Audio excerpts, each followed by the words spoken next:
Hey, fight fans, welcome back to Carl Cruz MMA. Today, we've got a very special guest for you today. My guest is getting ready to make his return to the PFL on June 27th. He's taking on Ronnie Gibbs. He is Mr. Biaggio Ali Walsh. Biaggio, how are you doing, my friend? How are you doing?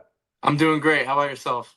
I'm doing good, man. It's so awesome to have you on here. You know, obviously, you're picking up a lot of noise right now. A lot of people really enjoy watching you fight. You come from this Thank you. great combat sports background, this historic combat sports family. You know, for you at a young age, was it, were you able to do anything else than something like combat sports? Is that just something very prevalent in your life?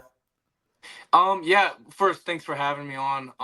Growing up, I never really played too many sports. I was like a skater kid. I wanted to be a pro skateboarder. Played a lot of video games. I tried basketball when I was in fourth grade, and then I tried flag football. Because my PE coach saw that I was fast, and he asked me, he's like, "Do you play any sports?" I'm like, "No, I don't play any sports." So I tried flag football. I played a little bit of basketball, but Um, uh, I tried tackle for the first time in seventh grade, and I didn't really like football. And we were actually going to move back to Chicago. And what kept me in Vegas was we found Bishop Gorman. My family found Bishop Gorman, and I wanted to try out football again because I wanted to go to a good football school.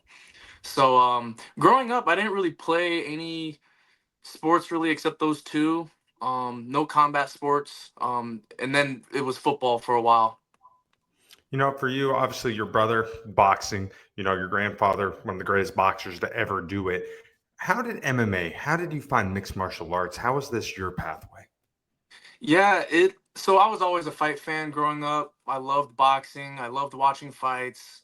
I knew a lot about my grandfather and his fight history and stuff, so I would study that. I was always a fight fan, and when I was done with football, it was kind of like a what now moment, and a lot of athletes deal with that, when they're growing up playing a sport and that sport is now gone, that outlet is gone. It's kind of like, what do I do now? So I kind of had that moment, and I was always a fight fan. So I thought one of my friends was training at Extreme Couture, and he said, come in, like, come train. And I was like, yeah, sure, I'll come in. And I was just training, learning, and I was having so much fun learning. And I loved the idea that MMA, there's so many martial arts that could play a part in a fight. You got judo, boxing, wrestling, jujitsu, karate, taekwondo, sambo. There's so many martial arts that could play a part in a fight, and it was very just intriguing to me at the start. So I started training at Extreme Couture, and I just started falling in love with it. I told my dad maybe I'll get one amateur fight, and then that one turned to two, and then now I have a whole career out of it. But um, yeah, MMA just kind of fell into my lap. It was something that I just was training to just stay in shape because I wasn't playing football anymore, and then it just became something I loved.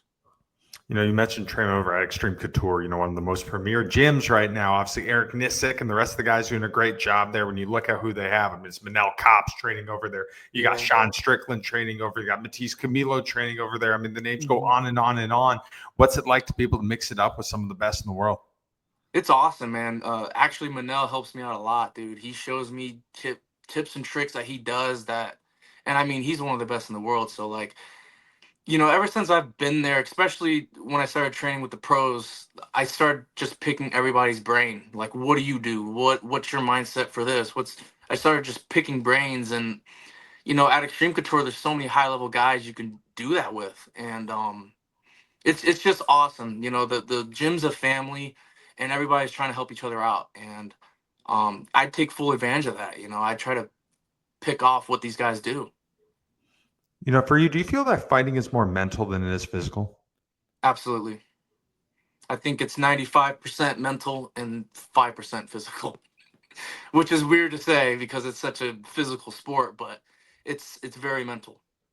Absolutely. You know, so many people watch mixed martial arts in this day and age. I mean, it's kind of crazy to see where this has evolved. 20 to 25 years ago, it wasn't legal at all places. People were calling it human cockfighting. It was like kind of like the wild, Hmm. wild west back then. Hmm. Now, I mean, you have so many great promotions. A lot of guys are making a living doing this. People are understanding it. They're watching it. but very few people understand what it's like to be a mixed martial artist. I feel Yeah. like they look at the big names of the sport, right? You look at the Dakota Dechavas, you look at the John Joneses, the Habibs, and they're like, wow, they see the fame, the glory, the $1 million checks, all that. They don't see all the sacrifices. They don't see having to No. pay to train, stay up early or get up early, stay up Yep. late. A lot of guys Yep. have to have 9 to 5 jobs before they make it to the big Mm-hmm. shows. You miss birthdays, weddings, Thanksgivings, Yep. dinner, all of this you sacrifice just with the chance to maybe fight on a big show. Yep. You're fighting one of the biggest organizations of the world, but I'm sure you've had those highs, you've had those lows, you've had those lonely moments. What's made you keep going and keep sticking strong through this journey? You're absolutely right. It takes a lot of sacrifice. There's holidays missed. This last Thanksgiving was the first Thanksgiving I had in like 2, 3 years. Um, you know, there's a lot of sacrifice, but for me, like I can't. MMA, it took me out of a dark time in my life, because when I was done with football, I didn't know what to do. Especially living in Las Vegas, there's so many temptation to go out and drink and do a lot of stupid stuff, and I was doing it too. And MMA, it forced me to live a healthier and better lifestyle. So for me, what kept me going is I don't know what else I would do. Like I don't know. I worked at Adidas. I used to work security at a club. I used to be a driver for like a real estate team. I tried to find like I used to intern as a strength and conditioning coach. There were so many different things I tried to do, but I didn't love it like I love the sport. So it was almost like it saved me. So I think what keeps me going through all that sacrifice is I don't know like what else I could see myself doing. So, your brother mentioned earlier, he's a big deal in the world of boxing. What's it like to be able to have someone, different sports, but still gets it within the combat sports umbrella, understands the training, understands the competition? What's it like to have someone like that? It's awesome. I've been supportive of Nico since he started as an amateur when he was like 15 years old. Um, it's inspired me too, seeing my younger brother be dedicated and live a healthy lifestyle and do X, Y, and Z and stay on a straight path. It was inspiring to me even as an older brother, and I was seeing it, and I wanted to be like that. I wanted to be on a straight path. I wanted to live healthier. I wanted to um, just be in a better state mentally. And yeah, it's great seeing him do what he's doing.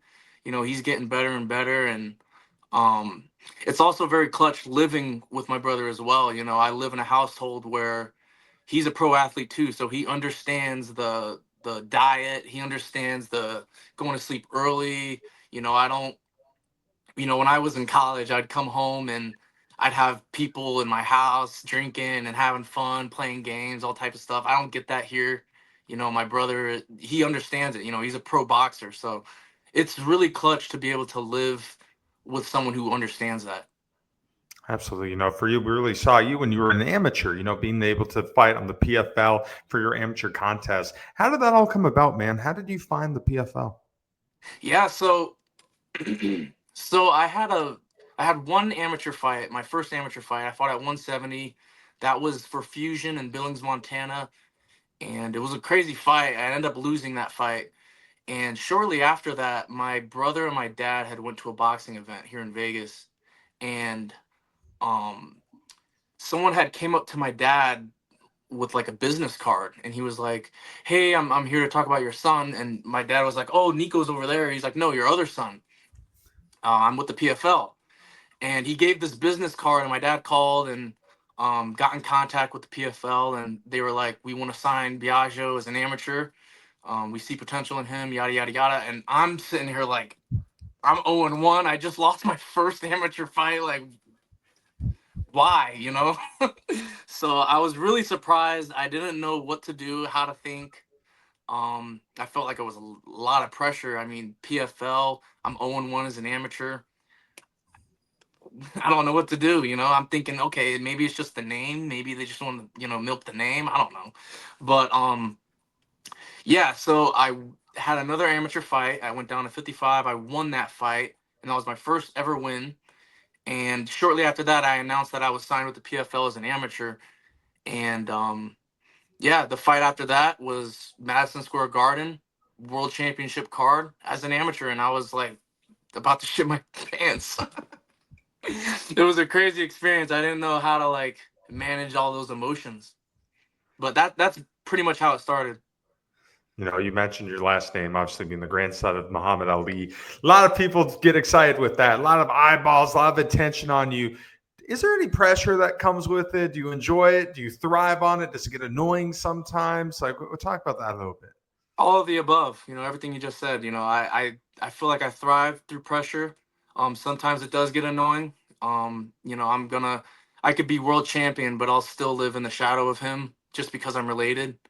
Um, I think it's always been like a strange thing growing up. Even as a little kid growing up, and it was always a secret. Because sometimes when people would find out, kids' parents would start acting nicer towards me or different, and it was just always a very weird thing. But yeah, there's a lot of pressure, a lot of eyes, but I try to take that pressure and make me better through that because diamonds, they form under pressure. I like to take that pressure in the fight as well too. I like to take that pressure and give it to my opponent, stay in their face, let them know, they're fighting Muhammad Ali's grandson on this world stage. I like to take that pressure and give it to them like, okay, I want you to feel what I feel. I think one thing that fight fans know instantly when they watch you, I mean, you're such a fun, entertaining fighter. You have that style. There's no going backwards. It's only going forwards. A lot of pressure, a lot of movement. I mean, you've shown time and time again, you go out there and get a finish. You got crazy power. You take a lot of pride in your fighting style. I do. Some of my favorite fighters are that Mexican style. Come forward, Julio, Cesar Chavez, Canelo, Marquez. All these guys are some of my favorite fighters, and they're always coming forward, and they're some of the fan favorites. And at the end of the day, fighting is entertainment. I want to give the fans what they want to see, and that's a guy that comes forward and is ready to bang. So I like that style. I think I'm best when I'm coming forward. I don't like to. I just don't. I don't feel comfortable when I'm far away from you, or if I'm running away. I don't feel comfortable fighting like that. I feel comfortable being in that fire. So, yeah, I do take pride in that. For me personally, I love when you go out there. I love when you put on a big finish and then they show Flavor Flav in the crowd, absolutely losing his mind. So, if I understand correct, that's your godfather? Yeah, that was done at Applebee's. So how did this relationship forge? How did you and Flavor Flav, like, is this someone you've known since you were younger? Yeah, I actually first met him my freshman year of high school. We had moved. I live in Vegas. I was living in Green Valley Ranch, and I moved a little closer to Gorman, more closer to the airport. And when we bought the house, the person that was selling the house was like, "We have a celebrity that lives in the neighborhood. It's Flavor Flav." And I was like, "No way! Like what?" Because growing up, I used to watch Flavor Love with my mom. So when I found that out, I was like, no way. Like I love that show. So one day I saw him riding like those little kid scooters down the street, and he had a do-rag and a blunt in his mouth, and I was like, is that Flavor? So yeah, me and Nico got a kick out of that, and he's a sports fan too. So like my dad was telling him, hey, like Biaggio's playing football at Gorman, you should come to a game. And he started coming to the games, and at the time, Bishop Gorman was like, that was a powerhouse, and it still is, but like it was different at that time. So he'd come to the games, and he just ended up being very supportive, and we became very close family friends. And yeah, one night at Applebee's, my parents turned to Flav and was like, we want you to be the kid's godfather. Very awesome.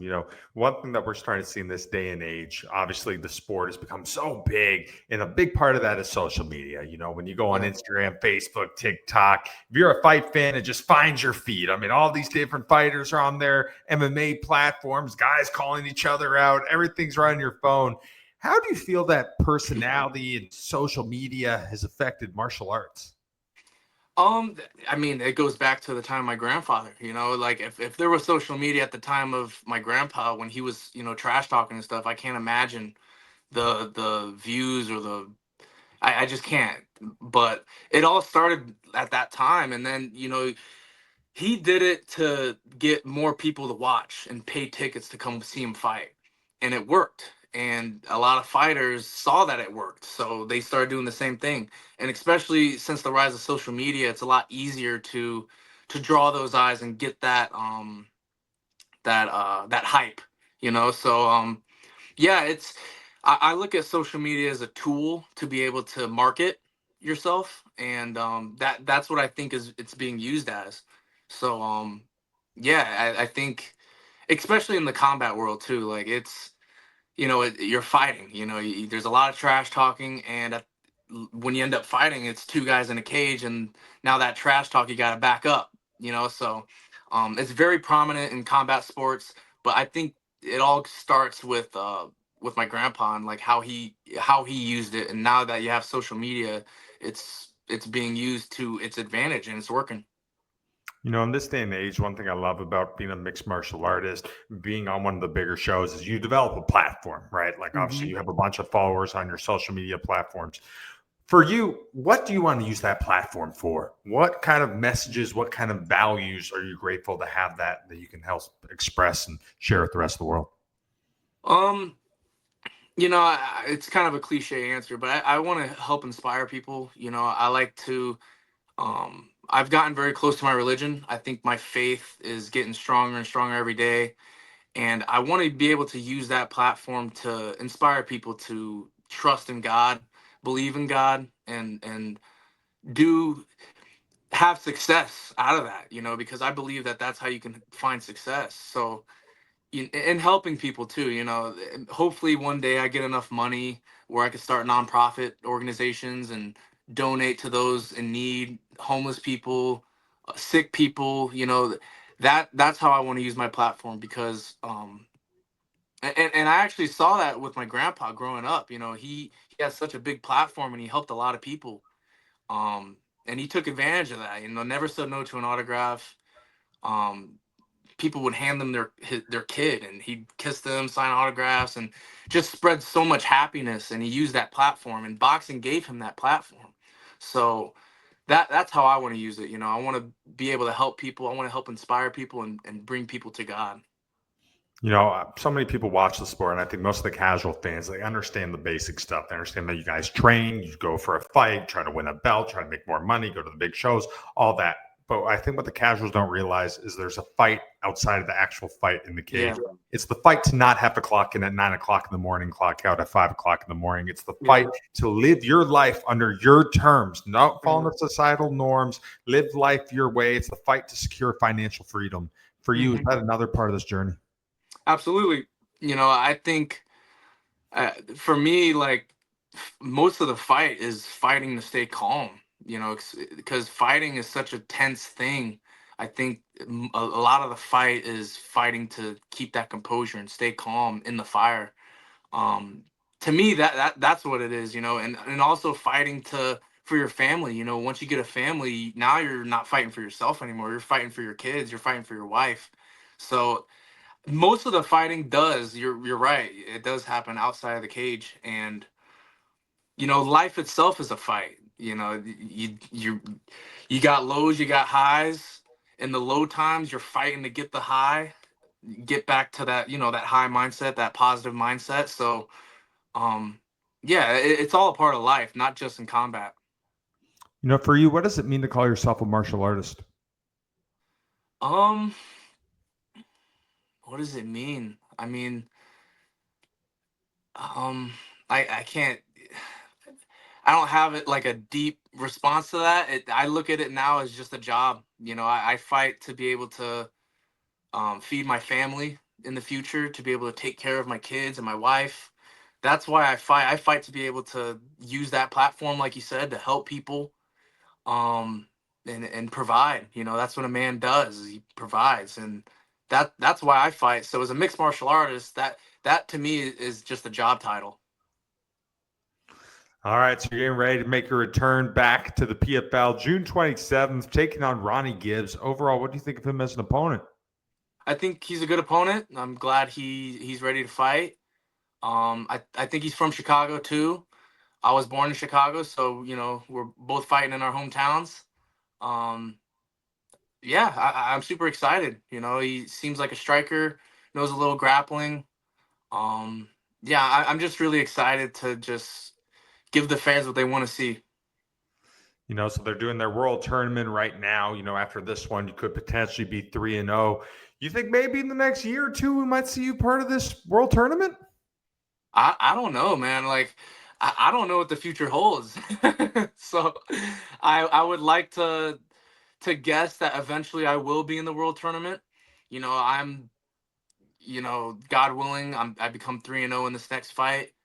I still got a lot to improve on. A lot of the guys in the tournament are veterans. They got over 20 pro fights, and I only have 3. So it's gonna take time. I always try to remind myself, it's a marathon, not a sprint, especially in this sport.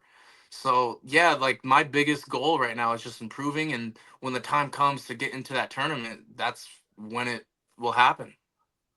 Absolutely. For you, what's the ultimate goal? What do you want to accomplish in mixed martial arts? In mixed martial arts, the ultimate goal is just to use that platform, like you said, and help people. And I want to be an exciting fighter too. Like I want people to like watching me fight. I want people to come up to me and say, "Man, that was crazy." Even if I lose, like that was the craziest thing I've ever seen. Like, oh, and I'm all cut and bruised up. I'm like, yeah, thank you. I want that. So as as a ultimate goal, that's what I want. But above all of that, I want to be able to provide for my family and take care of people. How much fun are you having right now on your journey? I'm having a lot of fun. It's awesome. I had a good day today sparring. Um, I'm learning new stuff, and I'm like I said, I'm picking people's brains, and it's just fun. And that's the what you want to do in anything you do. You want to have fun. You want to enjoy what you're doing, and that's what I'm doing. And it's a huge blessing that I'm able to even say that, because 5 years ago I would never in a million years guess that I'd be where I am right now. It's kind of crazy. I talked to all these different fighters about it, and so many times, so many fighters say I was in a dark place. Mixed martial arts saved my life. Mixed Yeah. martial arts gave me structure. Mixed martial arts gave hmm me form. For you, what are some of the lessons and values you've learned through this journey in mixed martial arts? Oh man, I've learned how important patience is. Patience is very important. You don't want to rush things, not in anything. Um, and it, you know, the sport is a humbling sport too. Most guys think they can fight, and then you step up to a guy that can fight, and you get humbled. So it's a very humbling sport. You're constantly getting humbled. You're not gonna win every round every day in the gym. You're gonna have those highs and lows, but it's all about learning. And I think the biggest takeaway so far in my MMA journey is just how much of a learning experience it is each and every single day. And um, yeah, that and patience. Patience is a virtue. That's what they say, and it's true. So I like to take those two things and just remind myself. In this day and age, we have so many people watching the fights, and we have a new term that's come up. It's called the casual fans. So these people are my Casuals. favorite. They like to go to B-dubs. They like to get drunk. They like to watch the fights. They like to yell, Yeah, twist them, and those you are know casuals. what? They have all these different takes. They like to talk nonsense on social media. Obviously, it's a good thing. More eyeballs on this, the Of better. More guys course. get paychecks. It's good. hmm But do hmm you have some fun with it? I mean, do you ever sometimes just look at this stuff and be like, guys, what are you talking about? Yeah, I mean, most guys they don't know what they're talking about. But if it brings eyes, if you're buying for the pay per view, then think whatever you want. I mean, be a fan, be a hater. It doesn't matter as long as you pay. Like that. That's what we want. Absolutely. All right, Biaggio, last question, my friend. In a perfect world, what is the outcome on June 27th when you make your return to the PFL against Ronnie Gibbs? In a perfect world, the outcome is just domination, straight bullying, domination. I don't even care to knock him out. I just want to beat him up every round. Absolutely. Well, hey, Biagio, man, thank you so much for your time. Awesome. Quite a pleasure talking to you. Very Thank you for excited having to me. make your return, man. Thank you. Absolutely. That's it for us tonight. I'm Carl Prusa. He is Mr. Biaggio Ali Walsh. Watch him June 27th, PFL, taking on Ronnie Gibbs. Take it easy, fight fans.